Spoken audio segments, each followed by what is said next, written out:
പ്രതീക്ഷ കുറഞ്ഞ അവസരങ്ങളിൽ അമ്മയിൽ നിന്ന് ഞാൻ പഠിച്ച വലിയൊരു പാഠമാണ്. ജപമാലയാണ് ശരണം, മാതാവിൽ ശരണം പ്രാപിക്കുക. ഞാനെപ്പോഴും പോക്കറ്റിലൊരു ജപമാല കൊണ്ട് നടക്കും. ഞാൻ ജപമാല കഴിഞ്ഞ് പുറത്തെടുത്തു, എന്നിട്ട് ജീപ്പിൻ്റെ ബോണറ്റിലോട്ട് കയറി അവിടെ ഇരുന്ന് ജപമാല അർപ്പിക്കാൻ തുടങ്ങി.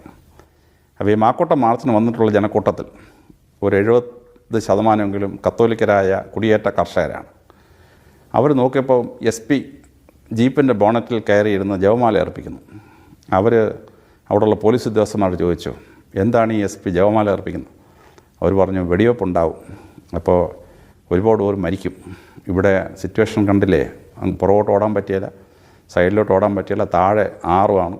അതുകൊണ്ട് അദ്ദേഹം ഈ വെടിവെപ്പ് ഒഴിവാക്കാൻ വേണ്ടി പ്രാർത്ഥിക്കുകയാണ് എന്നതാണ്. ഒരു SP വെടിവെപ്പ് ഒഴിവാക്കാൻ വേണ്ടി പ്രാർത്ഥിക്കുന്നുവെന്ന് ആ ജനക്കൂട്ടത്തിന് തോന്നിയപ്പോൾ അവരുടെ നേതാക്കന്മാർ വന്നിട്ട് പോലീസോട് പറഞ്ഞു, ഞങ്ങൾ കീഴടങ്ങാം, അറസ്റ്റ് ചെയ്ത് നീക്കിയാൽ മതി എന്ന് പറഞ്ഞു.